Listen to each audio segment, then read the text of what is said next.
Happy New Year, y'all. 2025 is the year that many of us have been waiting for since 2022. If you survived the cyclical bear market in 2022 and you've been stacking between 2023 and 2024 and you didn't do anything stupid in 2024, well, congratulations, you are almost at the finish line. Take a second and pat yourself on the back because, people make crypto seem very easy, but you know what? Navigating this market is incredibly difficult and it takes an incredible amount of strength, dedication, and not being able to succumb to your emotions is something that takes time and takes practice. So if you made it this far and you haven't done anything ridiculous, congratulations. In this video, I want to go over how I see 2025 playing out. I won't bore you with all the mundane details, but I'm going to go over each quarter of 2025 and how I see it playing out and what I'm going to be doing to navigate this crazy thing we call the crypto market. Q1 of any post-halving year is typically green. Bitcoin dominance topped out at 60% or 60.5%, almost 61%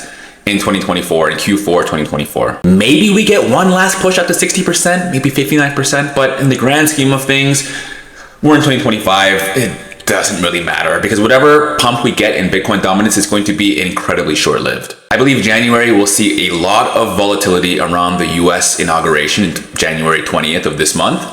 So prepare yourselves accordingly. But again, it is just short-term headwinds, it's short-term noise. It doesn't really affect the long-term trend of up only in 2025. In my opinion, the US economy is more resilient than a lot of experts and a lot of gurus make it out to be. They've been calling for a recession since 2022. 2022, what recession?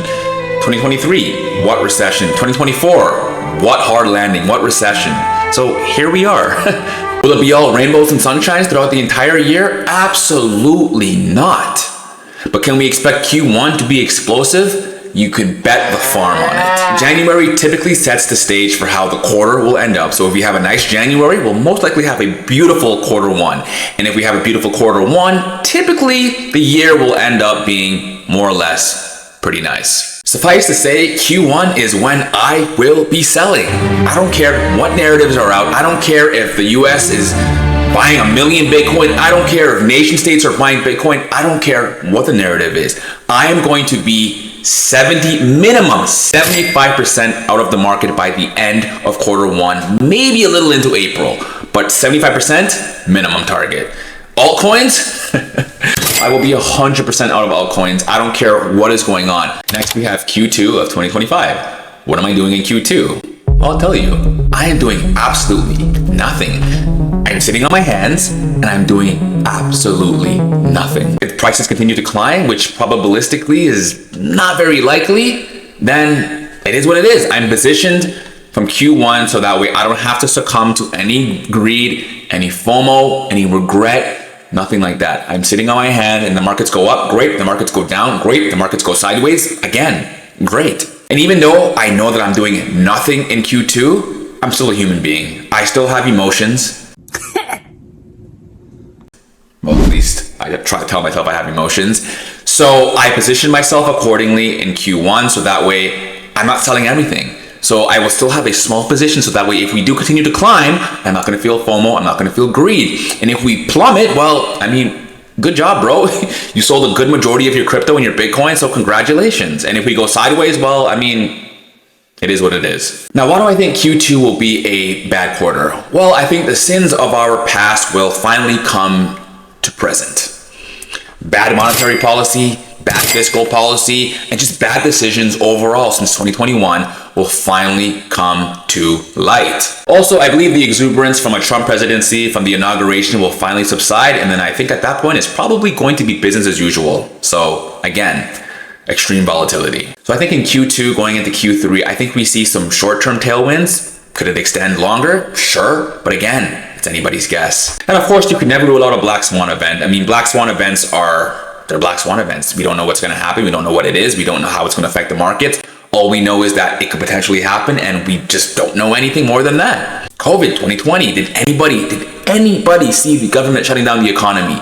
Absolutely not. In 2024, the yen carry trade, did anybody see that happening? Look what happened to the markets. That is the biggest sell-off that I've ever personally witnessed in a single, 24 hours a day? madness. So again, black swan events are exactly what it is. So you got to prepare yourself for any situation. And if anything is going to happen, it's going to be in Q2. Again, it's my opinion. I could be wrong. I very well could be wrong. But again, it's all about being positioned for what could be, for all possible scenarios. Next, we have Q3 of 2025. Q3 is typically where we get a bottom in the market. So we get a nice little correction in the summertime. So, end of Q2, beginning of Q3, and then the markets begin to recover. Originally, I didn't really plan on jumping back into Q3 at all. But again, I think if I am going to jump in, the market sentiment would have to be favorable, and monetary policy. So Papa Jerome Powell, you better do your thing. Quantitative easing, quantitative tightening, let's just leave that in 2024. And at the end of his last FOMC meeting, he alluded to the fact that he's only going to have about 2 rate cuts this year, so 50 basis points. Yeah, that's going to have to at least double. So again, the monetary and fiscal policy and the overall market sentiment would have to be favorable for me to potentially jump into a short-term trade. Nothing long-term. It will be in and it will be out. Q3, get in. Q4, get out. If Bitcoin gets one more final push up before it gets into this big distribution phase of the market, the end of Q3, so around September, would be the opportune time to deploy capital. Nothing crazy, not some big gargantuan amount of your total capital. Don't be an idiot. Just a short-term trade to get in the end of Q3 and then ride the wave into Q4 and then bye. Done. See you later. With that said, the factors that would entice me to get back into a short-term swing trade at the end of Q3, so around September, again, market sentiment and looser monetary policy, aka quantitative easing, away from quantitative tightening, and accelerated rate cuts. What are we talking about? 2 rate cuts for 2025? That's absolutely ridiculous. So we would have to have at least 3, 4, 5, or 6 rate cuts for this year. I know 6 sounds completely outrageous, but again, more than 2. 2 would be 50 basis points. What the hell is 50 basis points? I digress. So that's the plan for Q3 of 2025. Lastly, we have Q4 of 2025. No matter what the sentiment is, no matter what the narratives are, no matter what the market is saying, I don't care what the experts are saying, I don't care what your favorite influencer is saying, I don't care what the charts are saying, I don't care what technical analysis is saying, I don't care what your favorite kid analyst is saying. We do not care. I will be 100% out of the market by the end of Q4, no matter what. Because we all can remember what happened at the end of 2021, where we thought it's going to be a super cycle, it's going to get to 2022. Yeah, no, complete nonsense. So I will be dollar cost averaging out of the market starting in October into November. Timing the market is incredibly difficult. Don't even try to do it. Why do I say that? Because look what happened in 2021. We all know about the 4-year cycles, right? 2013, 2017, 2021, and now 2025. If we were in 2021, let's just rewind the clock 4 years now. If we were in 2021 in Q4 and we were thinking, look what happened in 2017. We had October up month, November up month, December up month. If we went by that, then we would say, you know what, let's just not sell anything in 2021 Q4 until December. Yeah, look what happened. Crypto took an enormous dump starting in, I think, the end of October. So November was a red month, December was a red month. I think Bitcoin lost $20,000 off of its price by the end of December. So again, timing the market is incredibly naive and stupid. So don't time the market. Dollar cost average is what you want to do to minimize the amount of risk you have. All in all, like I said, I will be 100% out of the market. Am I selling all of my Bitcoin? Absolutely not. Will I be completely out of altcoins? Yeah, I'll be out of altcoins by Q1 of this year. And that's the plan for Q4. And that's really the plan for 2025, y'all. It doesn't really have to be overly complicated. It can be very easy to navigate the markets as long as you don't succumb to greed and succumb to FOMO. It can be so incredibly simple.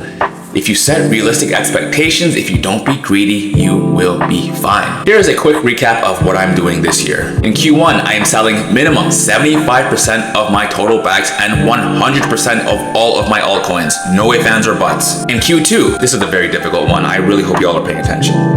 In Q2, I'm doing nothing. In Q3, if market conditions allow it, I will get into a small trade in September, a small trade, and it will be very short-lived.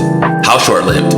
Bring brings us into Q4. In Q4, I will be selling whatever trade I get into in Q3, and I will be selling whatever I didn't sell in Q1. That will be gone in October and November of Q4. So how many of you have a plan for 2025? I mean, we're in 2025. I've been asking this question since 2024. So if you do not have a plan by now, you are not going to make it. I don't make the rules. I am just the messenger. But I want you all to remember one thing, because I know greed and FOMO take over. It takes over your common sense. It takes over your logical reasoning. It just takes you over like a plague. But remember this, 50% of something is better than 100% of nothing. Let me repeat that one more time. 50% of something is better than 100% of nothing. Meaning, if you have an unrealistic expectation and you're trying to reach that and you're waiting and it never happens and you lose everything, guess what you made? You made nothing. But if you have an unrealistic expectation, but you say, yeah, you know what? I'm halfway there. It's close enough. It's better than nothing. Take the profits. Yeah, you didn't reach your target, but at least you still made a profit. Nobody went broke taking profits. So remember that. All right, y'all, as always, I thank you all for yet another opportunity to share my thoughts and my insights. I greatly appreciate it. I hope this 2025 is great to us all, because believe me, we went through hell for the last 3 years, so we all deserve it. And remember, like I always say, don't be greedy and don't succumb to FOMO. I hope you all have a wonderful rest of your day, and I look forward to the next one. BK out.